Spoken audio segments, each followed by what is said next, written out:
What's your name? It's Taylor. Taylor? Taylor. Okay, so how old are you, Taylor? 35. 35 years. What's your background? Where were you born? Memphis, Tennessee. Memphis, Tennessee?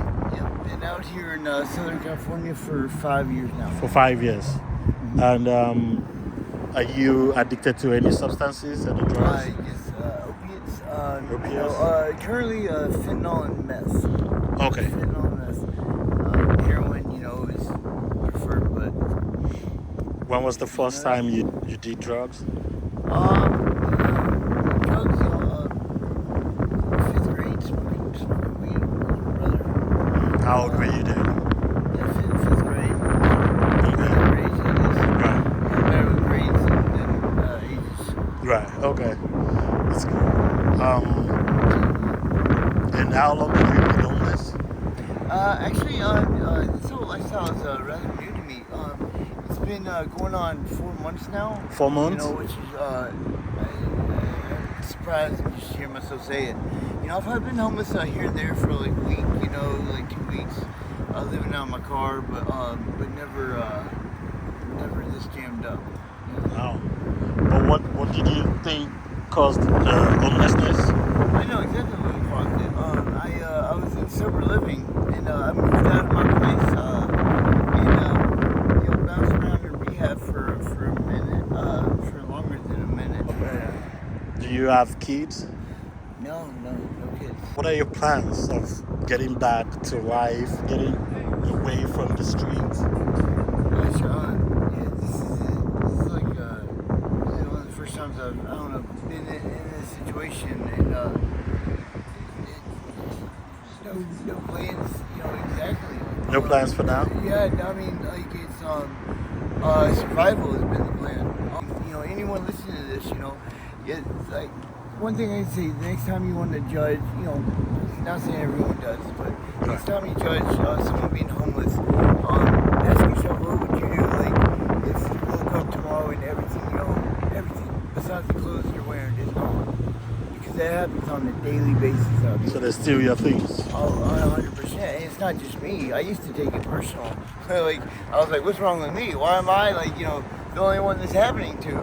I quickly realized that it happens to everyone. They just don't talk about it as much, It's kind of like, weakness. You keep it, hidden, Right. Blood in the water type thing. Me, I used to be causing a scene, what the fuck you do my stuff? What the hell? Why does this keep happening? Anyway, not helping my situation at all. But yeah, it's why do homeless people look like I don't usually look like this, 30 pounds underweight, wearing raggedy clothes that you usually find on a sidewalk or something. If you get help, say rehabilitation, would you go? If someone wants to help you with paying for your rehabilitation? Yeah, 100%.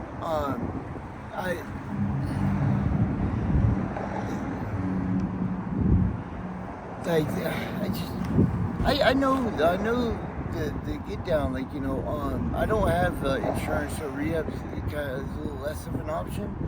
Yeah. They do have non insurance, the indigent programs that I'm aware about. So if I wanted to, really If you want to. I mean, it's difficult. It's doable, but it's difficult not having the resources to, go about getting those resources. Not having a phone sucks. It makes everything, so much more difficult. Is it impossible? No. Could be done. It starts with you. Yeah. You know that. Yeah. It starts with you. If you make the decision to say, okay, I want to do this, and even though I know it's not easy, but you can definitely still do it. Yeah. You were talking about the voices. Yeah. It's what caused me to move out of my apartment, to begin with.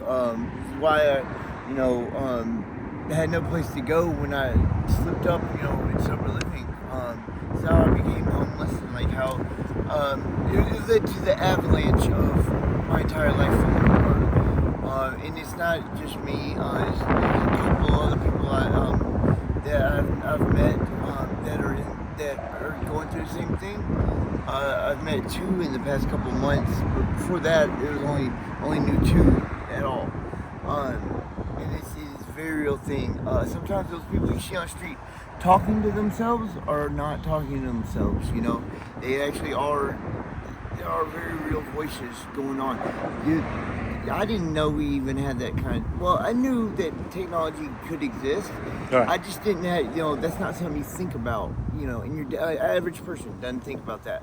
They were working on that stuff back in the 80s, like just put a little helmet on your head with some wiring, think of an image, it pops up on the screen, that was, lifetimes ago. Like, is it that unheard of, or like that, unfathomable, that, they can't actually communicate to somebody? Yeah, like I said, I know. No.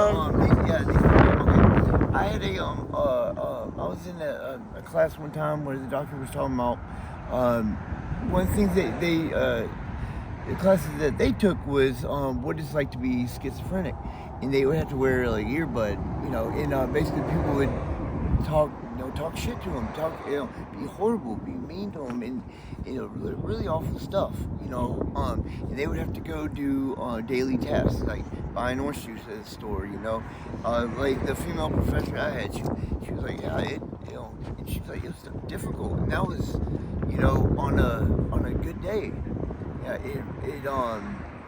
it destroys you, and the whole reason behind this program is it's meant to be good. It's meant to, it gets activated when you use drugs, and I'm not talking about just get psychosis like from meth-induced psychosis. I mean, there's friends I've had, they too, they're in the program, they didn't do meth at all, I explained it. There was heroin, but it gets activated when you first start using drugs. I started hearing again 3 months after being clean, after being sober, and I started fucking around with my Suboxone. I started abusing it, and it started coming back. And I remember being like, holy shit, that you guys are actually real, because I told myself, and everyone else did, they were like, come on, let's be real, it's in your head. No, I swear. And then months later, I'm like, what is it? Like, am I just tripping? Like, no, it's not. It is 100% real thing. And it stuck with me for months. For two, actually, it's not gone since then. But I stayed sober like 2 months. I was in a rehab, and I'm still day in and day out hearing them. And they didn't agree that they should be working my case anymore. It's a case by case basis. It's like you hear about some starving kids in Africa. Like, my heart goes out. That's awful, but you can't, fully appreciate the magnitude of how awful that can be. Somebody starving to death. But yeah, it destroyed my life. Destroyed a lot. Just put me in a psych ward. I put myself there. I ready to kill myself. They put me in that situation where at 2 months sober, crying, saying I can't possibly do this anymore. And So you wanted to take your whole life? yeah.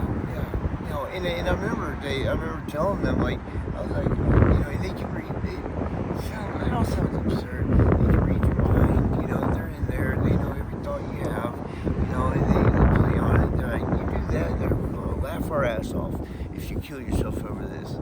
They're like, do the fucking program. I was like, wake up in the morning. They're fucking making fun of you because your dreams, what kind of fucking people have weird dreams, They're talking shit to you on that. Like you like getting ready, they're making fun of the clothes you put on, like you go to eat breakfast, they're making fun of you about what you're eating, You go like you sit in class, you meet a stranger, like or you see a friend, you shake their hand, and make fun of you how you shake their hand, make fun of you, God forbid, like you go talk to a girl or something, light your ass up, they anytime your heart flickers, like fastens up a little bit, they're all over that. It's like a GoPro, GoPro can read everything. Shit, we think they have, way better stuff. And, So, do you think Yes. I'm pretty sure Yeah. you would agree the drugs caused you hearing those voices, right? Because, like you said, when you were sober, you stopped hearing the voices. At first, and then I had a couple slip ups, and they apparently they stay with you longer,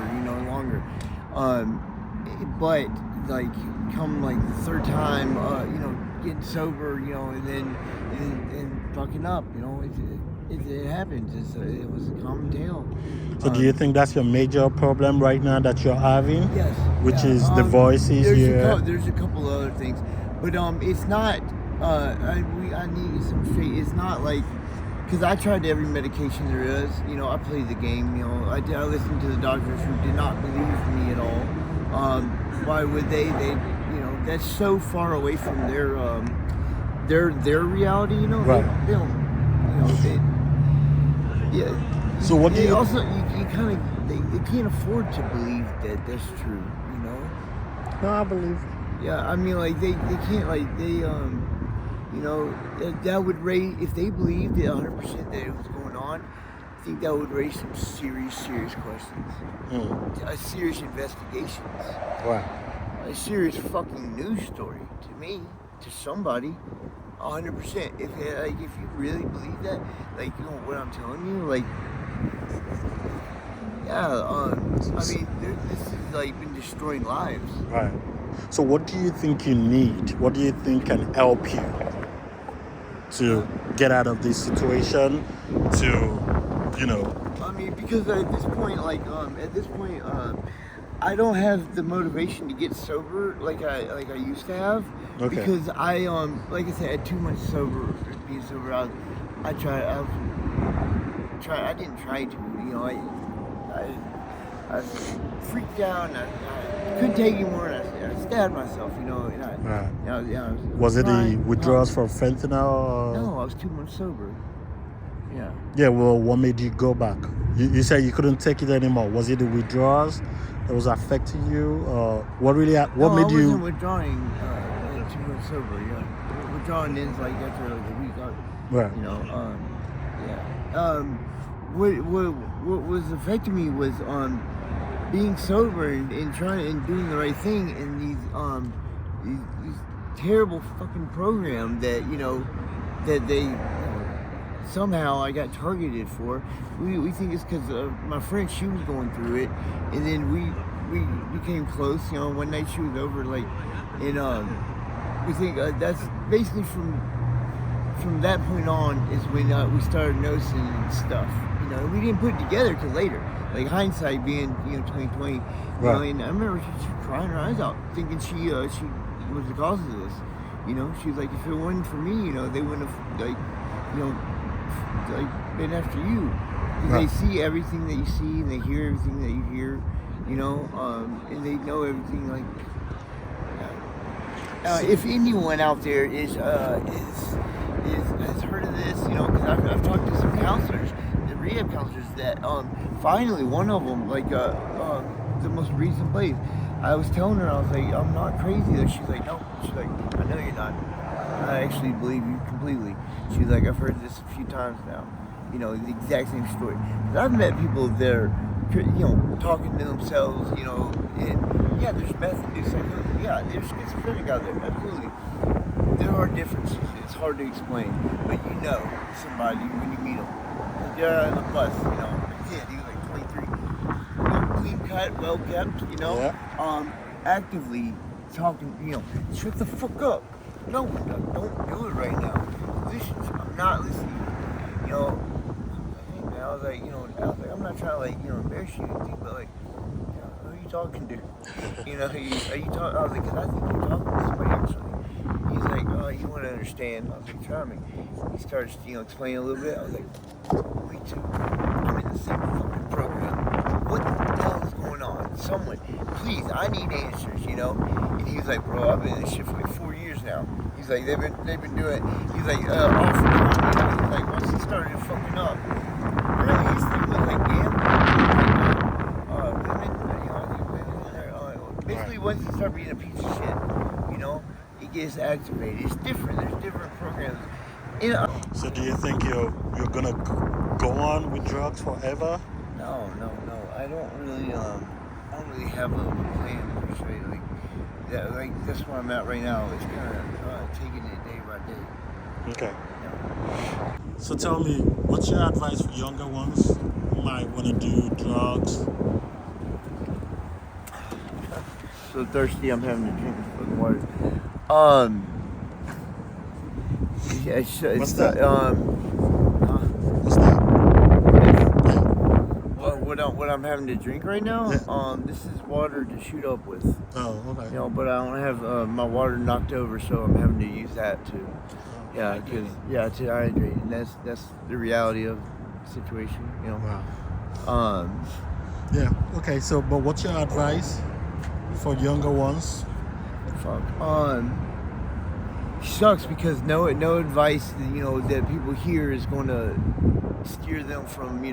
I heard all the advice in the world, and it all made total sense to me. They come from a family of addicts, alcoholics. You're more prone to becoming one. I get it. But you still ended up being an addict yourself. Yeah. I mean, I wasn't peer pressured into it, or anything like that. Nothing that they hear is going to keep them from doing it, man. I can tell you this though. Yeah, I've always said this. Nothing hits harder than the harsh reality of 10 years gone by. You're the exact same person you were 10 years ago. You're in the exact same situation. You have not progressed any further in life. All your friends, they're not going off to first school. They're all going off to college. You stick around. You do the same bullshit. You're getting high. And college is over. 4 years gone by. Now, all getting careers, you're still working the same shit job, if that, still the same person, 10 years, 15 years. I've been using for 20 years now. You've been using for 20 years? I'm 35. Started opiates when I was 15. But yeah, maybe I'll be sitting here saying like 30 years. Okay. But no, it's not fucking worth it. Whatever problems you're having right now that seem to be the end of the world, and if fucking get high, it might solve it right now. No, of course, it just sucks, It won't solve it. You're saying it won't solve it, right? Just compounds it. Everybody knows it. Okay. All right. Kathy, you're welcome.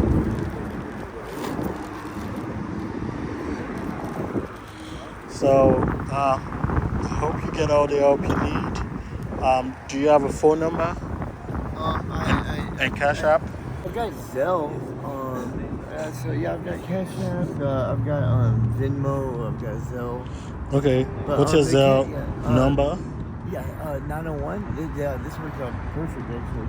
901 494 494 2272. 72. Awesome. My bank account, it was like negative. So it's 901 494 2272. You got it, sir. Taylor Perkins. Yep, PERKINS.